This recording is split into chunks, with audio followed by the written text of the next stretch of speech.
안녕하세요. 10월 22일 목요일 새벽 예배를 하나님께 올려드립니다. 기도하십니다. 예수님 감사합니다. 오늘도 새날을 허락하시고 새 마음을 허락하셔서 주님의 은혜를 목마른 사슴처럼 갈망하게 하시며 하나님의 은혜가 없이는 살 수 없는 겸손한 심령, 가난한 심령 주셔서 감사합니다. 오늘 이 아침에 새 영을 우리에게 부어주시고 우리에게서 굳은 마음을 제거하시며 부드러운 마음을 허락하셔서 말씀에 순종하며 기쁨으로 주님과 동행하는 하루 될 수 있도록 은혜를 베풀어 주옵소서. 감사하고 예수님의 이름으로 기도했습니다. 아멘. 우리의 찬송가 404장, 새 찬송가 304장, 그 크신 하나님의 사랑 찬양합니다. 그 크신 하나님의 사랑 말로 다 영용 못하네.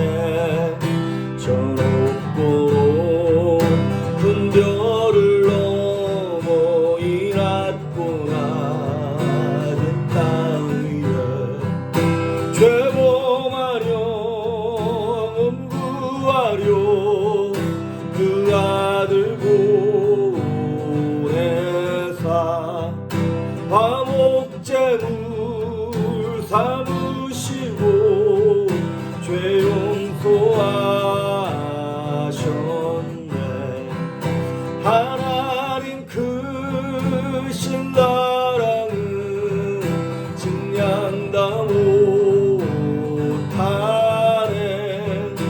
영원히 변치 않는 사랑 성도여 찬양하세.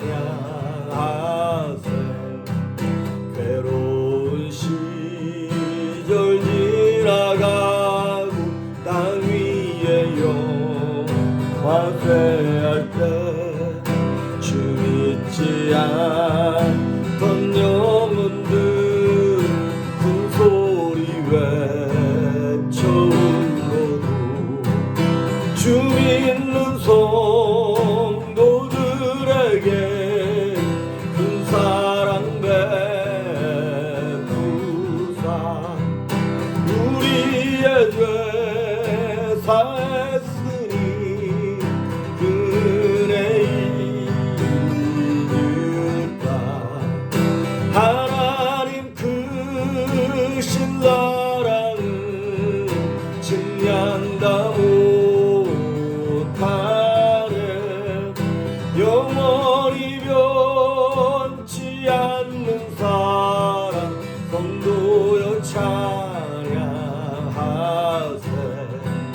하늘을 두루마리 삼고 바다를 몸을 삼아도 한없는 하나님의 사랑 하기로 갈 수 없겠네. 하나님의 크신 사랑 그 어찌 낫을까. 저 하늘 높이 쌓아도 채우지 못하리.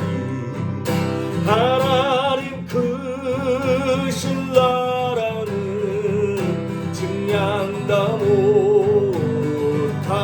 못하네.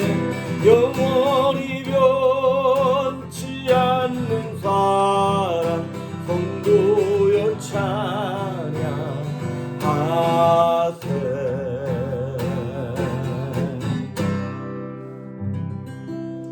아멘.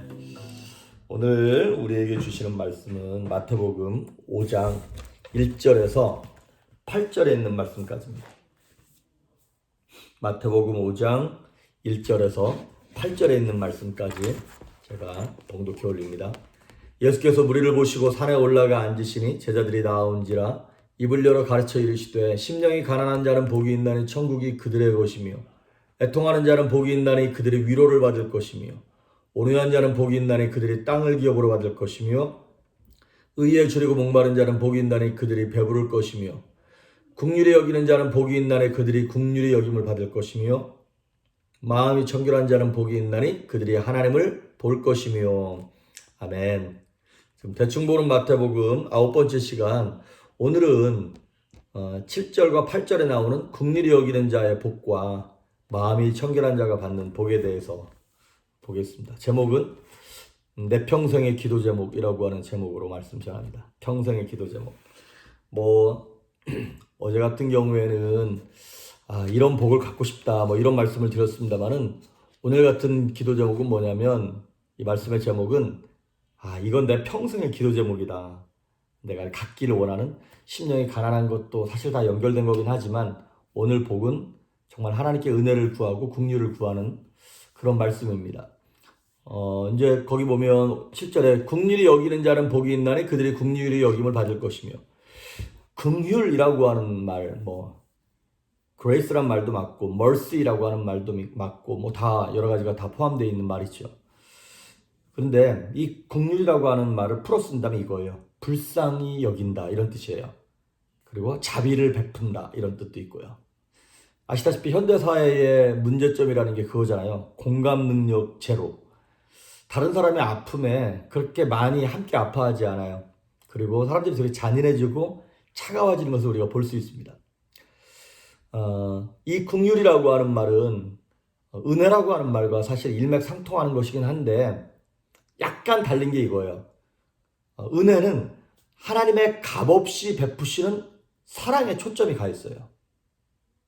그런데 긍휼은 하나님께서 고통받는 우리 인생을 돌아보셔서 우리가 얼마큼 불쌍하고 연약하고 이런 것들에 초점이 맞춰져 있는 사랑, 그를 긍휼이라고 합니다. 그래서 우리는 사실 구원의 문제에 있어서 철저하게 무기력한 사람들이잖아요. 그리고 이 땅에서 죄로 말미암아 고통받고 죽음 때문에 아파하고 눈물을 흘리며 이렇게 뭐랄까요? 고통받는 그런 인생들이에요. 그런데 우리가 살아갈 길은 우리에게 은혜를 베푸실 뿐만 아니라 우리의 아픔을 공감하시고 불쌍히 여기시는 하나님께 긍휼을 입는 것밖에 우리에게는 방법이 없습니다. 그래서 하나님 앞에 이 긍휼을 구하는 기도가 정말로 중요한 것이죠. 히브리서 4장 16절에 보면 우리가 긍휼하심을 받고 때를 따라 돕는 은혜를 얻기 위하여 은혜의 보좌 앞에 담대히 나아가자, 이런 말이 나와요. 긍휼하심을 받고. 왜? 우리 힘으로는 구원에 있어서 너무 철저하게 무기력하니까. 그래서 항상 기도를 할 때마다 빼놓지 않고 하는 기도가 바로 이거예요. 주님, 은혜를 베푸시고 긍휼을 베풀어 주십시오. 그 얘기가 무슨 얘기예요? 주님, 나를 불쌍히 여겨 주십시오. 성경에 예수님을 향하여 은혜를 구하는 사람들, 다윗의 자손 예수여 나를 불쌍히 여기소서, 이렇게 고백했던 사람들, 그 불쌍히 여기다라고 하는 헬라어 단어가 스프랑크 니조마이라고 하는 단어예요. 근데 그 단어에 이 긍휼을 베풀어 주십시오라고 구한 사람들, 그 단어를 써가면서 은혜를 구한 사람들은요, 하나같이 다 기적을 경험했어요.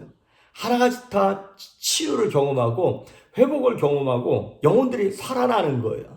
그러니까 우리도 우리 자신의 파산난 모습을 보면서, 도대체 소망 없는 절망의 모습을 보면서, 내가 지금 이러면 안 되는데, 내가 지금 이렇게 무기력하게 있으면 안 되는데, 내가 이렇게 슬퍼하고 있으면 안 되는데, 내가 이렇게 아무것도 할 수 없으면 안 되는데, 아무것도 할 수 없을 수밖에 없는 연약함과 무기력함은 우리한테 있잖아요. 집안의 가장으로서, 또 엄마로서, 회사의 사장으로서, 리더로서 내가 이러고 있으면 안 되지 싶은데 자꾸 나락으로 떨어질 때가 있죠. 나도 내 마음 하나를 컨트롤하지 못하고 자꾸 좌절하고 두려워하고 근심하고 이런 것들. 그럴 때 필요한 것이 뭐냐면, 주여 긍휼을 베풀어 주십시오, 바로 이겁니다. 하나님의 은혜를 베푸시고 우리를 불쌍히 여기시는 그 순간에 영혼들은 살아나는 것입니다. 존 스토트가 그런 말을 했어요. 긍휼은 다른 사람과의 관계 속에서 드러나야 하는 크리스찬의 인격적인 특징이다.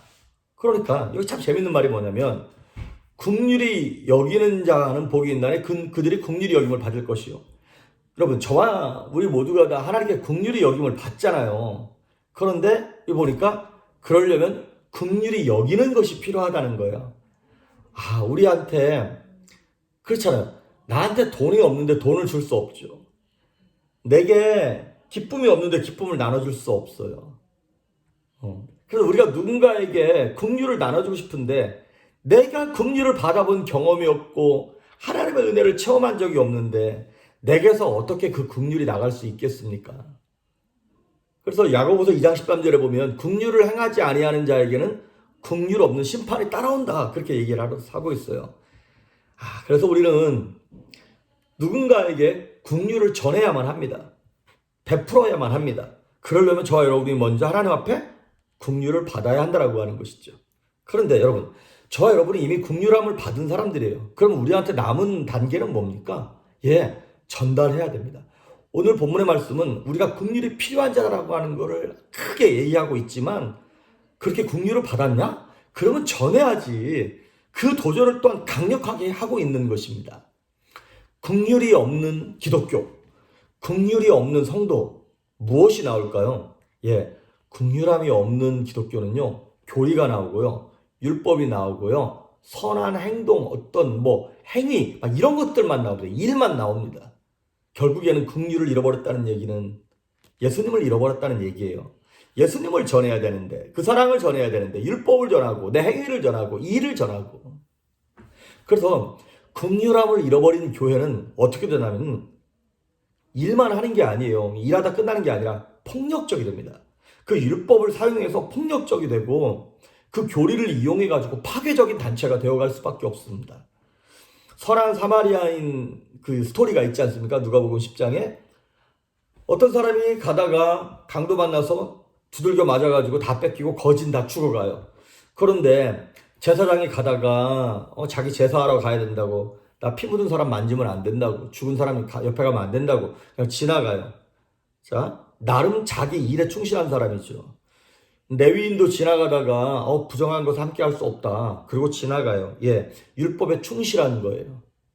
그런데 자기들 나름대로는 율법에 충실하고 교리에 충실했지만 결국에는 그게 뭐가 없는 거였습니까? 긍휼함이 없는 거예요.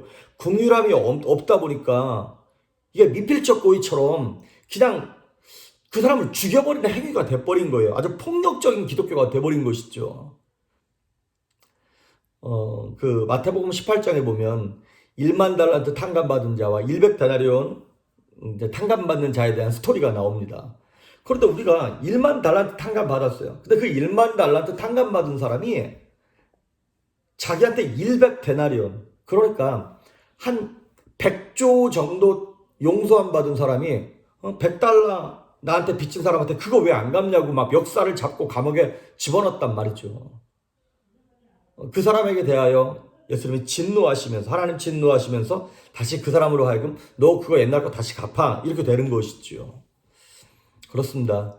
바라기는 여러분 매일 아침 저녁으로 기도하실 때마다 이 기도 빼놓지 말고 하십시오. 하나님 긍휼을 베풀어 주십시오.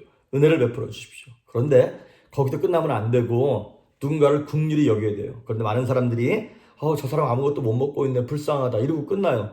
그거는 긍휼히 여기는 마음만 가진 거지 긍휼함의 이렇게 행위까지 완벽하게 완성된 것이 아닙니다. 긍휼이라고 하는 것은 행위까지 가야 완성되는 것입니다. 그랬을 때 7절에 나오는 말씀처럼 긍휼히 여기는 자가, 그래서 행함으로 옮기는 자가 복이 있나니 우리가 긍휼히 여김을 하나님께로부터 받는다는 것입니다. 오늘 이 은혜가 여러분에게 있길 바랍니다. 그리고 8절에 보면 마음이 청결한 자는 복이 있나니 그들이 하나님을 볼 것이며, 마음이 청결하다. 우리 하나님이 이렇게 말씀하셨어요. 하나님은 겉모양을 보는 것이 아니라 속사람을 중요하게 생각한다고. 사무엘상 16장 7절에 보니까 사람은 외모를 보거니와 나 여호와는 중심을 본다. 중심이 뭐예요? 마음을 보신다는 거예요. 그런데 그 마음이 어떻게 해야 되냐면 깨끗해야 한다는 것입니다. 여러분, 무엇이든지 청결하면 선명하죠. 안경 쓰고 있습니다. 안경이 딱 청결하면 명확하게 보입니다. 유리창도, 거울도 다 마찬가지죠. 근데 우리의 마음은 어떤 그릇과 같아서 더러울 수도 있고 깨끗할 수도 있습니다. 그런데 그 마음을 깨끗하게 해야, 좋은 것을 담고 마음을 깨끗하게 해야 바로 볼 수 있게 되는 것입니다. 마태복음 23장 27절 거기 보면 예수님께서 바리새인, 사두개인들 이런 사람들 향해 막 책망하십니다. 그런데 이렇게 말씀을 하세요. 이 회칠한 무덤 같다고. 우리나라는 이제 요즘에 많이 이제 화장을 해가지고 그렇게 하지만 옛날에는 다 분봉을 만들었잖아요. 그리고 한눈에도 여기는 묘지네 알 수 있죠. 그런데 이스라엘 사람들은 이제 그 동굴을 파서 거기다 이렇게 가족장으로 다 하든지 아니면 평토장을 해요. 땅을 파가지고 그냥 거기를 묻고 평평하게 해놓는 거예요. 그러면 율법을 지키는 사람들이 시체에 가까이 가면 안 되거든요. 부정해지거든요. 그러니까 거기가 무덤인지 아닌지를 모르니까 표시를 해놓는 거예요. 회 이런 거를 하얗게 발라가지고 여기가 무덤입니다 라는 걸 알려주는 것이죠. 근데 예수님 말씀하시기를 야 겉으로는 회를 취해가지고 깨끗하고 하얘 보이지만 그 안에는 죽은 사람의 뼈가 가득하고 더러운 것이 가득하지 않냐? 너희도 겉으로는 사람들에게 옳게 보이려고 막 외식과 율법을 하지만 너희 속마음을 한번 들여다봐라. 온갖 더러운 것이 거기 가득하지 않냐? 그러면서 예수님께서 그를 책망하시는 장면이 나옵니다. 노아 시대 사람들이 그랬죠. 그들의 마음이 얼마나 오염되었는지 창세기 6장 5절에 보니까 하나님이 사람의 마음의 계획이 항상 악함을 보시고 이제 저들을 지으셨음을 후회하시고 한탄하시는 장면이 나와요. 그렇습니다. 우리의 마음이 예수 그리스도의 보혈로 씻김 받고 그 다음에 예수 그리스도의 말씀으로 우리의 마음을 정결하고 거룩하고 깨끗한 대로 인도함 받지 않으면 우리는 이 세상이 주는 죄의 영향력으로 또 죄로 말미암아 오염되어지고 더러워질 수밖에 없습니다. 마태복음 15장에 보면 제자들이 막 너무 배가 고프니까 음식을 먹는데 손을 씻지 않고 그냥 막 먹었어요. 율법에는 손을 씻지 않고 뭘 먹으면 안 돼요. 그 율법을 어기는 거예요. 근데 그걸 보고 주변에 있는 바리새인들과 유대인들이 막 욕을 했어요. 왜 당신의 제자들은 손을 씻지 않고 음식을 먹느냐? 그랬더니 예수님 말씀하시기를 사람을 더럽게 하는 것은 입으로 먹어서 들어가는 것이 더러운 것이 아니라 입에서 나오는 것. 입에서 나오는 게 뭔데요? 마음에서 나오는 거거든요. 마음에서 나오는 것이 사람을 더럽게 하는 것이 더 큰 문제다. 그러니까 겉으로 보여지고 말을 어떻게 예쁘게 하는 그 차원의 문제로 끝나는 것이 아니라 원인을 먼저 고쳐야 된다. 마음을 청결하게 해라. 이 말씀을 하시면서 마음이 청결하면 무슨 복이 임하냐? 하나님을 본다는 거예요. 여러분, 지금까지는 심령이 가난하면 위로를 받고 온유하면 땅을 기업으로 받고 이런 의에 주르고 목마르면 배부름을 받고 다 이런 걸 받는 게요. 다 그것에 대한 복이었어요. 대가였어요. 그런데 마음이 청결하면 무슨 사건이 벌어지냐면 하나님을 본다는 거예요. 여지껏 받는 게 복이라는 걸 이해를 하겠는데 보는 게 무슨 이게 복이냐는 것이죠. 그런데 여러분 보는 게 복입니다. 왜냐하면 구약 시대에는 하나님 보면 어떻게 됐어요? 죽었어요 다. 그런데 그리고 요한복음 1장에도 보면 1장 18절에 본래 하나님을 본 사람이 없을 때 아무도 못 봤어요. 더러웠으니까. 그런데 마음이 청결했다는 얘기는 무슨 얘기입니까? 죄의 용서함을 받았다는 얘기예요. 구원의 은혜가 들어왔다는 얘기고 우리가 용서함을 받았고 이제 우리의 죄값을 치를 필요가 우리에게는 없고 우리는 이제 자유하고 이런 모든 의미가 다 함축되어 있는 거예요. 마음이 청결하다. 그러니까 죄의 문제가 딱 해결되고 나니까 마음이 깨끗하게 닦여서 거울이 안경이 깨끗하니까 이제 보이는 거예요. 바로 보는 거예요. 그러니까 본다라고 하는 얘기는 하나님을 안다라는 얘기이기도 하고 하나님을 경험했다는 얘기이기도 하고 하나님이 내 안에 계신다라고 하는 그런 의미이기도 한 것입니다. 그래서 스데반 집사님이 돌에 맞아 죽어가요. 저주죠. 그런데 마음이 너무 청결했어요. 그러니까 죽어가면서도 하늘을 우러러보니까 예수님께서 하나님 우편에 서신 것이 보였어요. 그러니까 그게 보이니까 돌에 맞아도 아프지 않고 억울하지 않고 이 땅을 그렇게 우리가 인간적으로 볼 때는 그게 무슨 저주래? 돌 맞아 죽었대. 인간이 볼 땐 저주인 것 같지만 기독교 역사 가운데 두고두고 성도들의 입에 오르내리는 정말 영광스러운 인생이 누구예요? 스데반 집사님 아닙니까? 하나님을 보면 내가 겪고 있는 눈물과 아픔과 고통과 두려움이 더 이상 나의 발목을 잡지 못합니다. 더 이상 내게 바더가 안 되는 거예요. 내게 유혹도 안 되고 내게 어려움도 안 되는 거예요. 그러니까 인생이 성장한 거죠. 어린 아이들을 마사지 해준다고 주물러 보십시오. 애들 아파 죽습니다. 심지어 죽일 수도 있습니다. 그런데 어른이 되보십시오. 그러면 누가 막 주물러도 아프지 않습니다. 시원하다. 더 여기도 한번 해봐. 저기도 해봐. 신앙이 성장하면 예전에 무서웠던 것, 겁났던 것들이 더 이상 무섭고 겁나지 않습니다. 예수 그리스도가 우리 안에 있고, 죽어도 천국인데 그 은혜가 있어요. 그리고 신앙이 성장하면 더 이상 유혹되지 않습니다. 어렸을 때는 무슨 우리 어렸을 때 막 딱지 같은 거 이런 거 모으는 게 엄청 대단했죠. 근데 지금 딱지 모으느라고 이렇게 애쓰지 않습니까? 그것이 유혹되지 않아요. 담배 피우던 분들, 여러분, 제가 담배 피우는 거 유혹 받을까요? 아니요. 술 마시는 거 유혹 받을까요? 그런 건 유혹되지 않아요. 그러니까 인간이 변하고 인생이 성장하면, 마음이 청결해서 하나님을 경험하면, 그분이 내 안에 들어오시면 더 이상 예전의 아픔과 고통과 눈물이 더 이상 받아되지 않습니다. 우린 자유합니다. 우린 능력이 있습니다. 우린 평안합니다. 할렐루야. 그 욥이 그래서 그런 말을 하는 거예요. 내가 여지껏 귀로만 듣다가 눈으로 하나님을 봅니다. 이게 얼마나 대단한 고백인지 몰라요. 그래서 제가 오늘 말씀의 제목을 평생의 기도 제목이라 그랬는데, 하나님, 마음을 청결하게 해서 하나님이 보이게 해주십시오.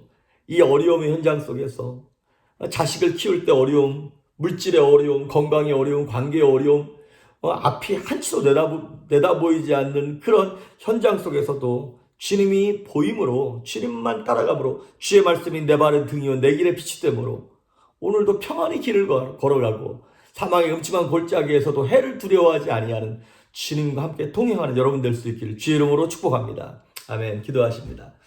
예수님 감사합니다. 오늘 우리 평생의 기도 제목을 하나님께 구합니다. 불쌍히 여겨 주시옵소서. 긍휼을 베풀어 주시옵소서. 또한 우리의 마음을 정결케 청하게 하시는 예수 그리스도의 보혈을 의지하여 주님의 인도하심을 요청합니다. 우리 안에 오셔서 우리가 주님을 보게 하시며 주의 인도하심을 보게 하여 주시옵소서. 감사와 영광을 하나님께 올려드리며 예수님의 이름으로 기도했습니다. 아멘.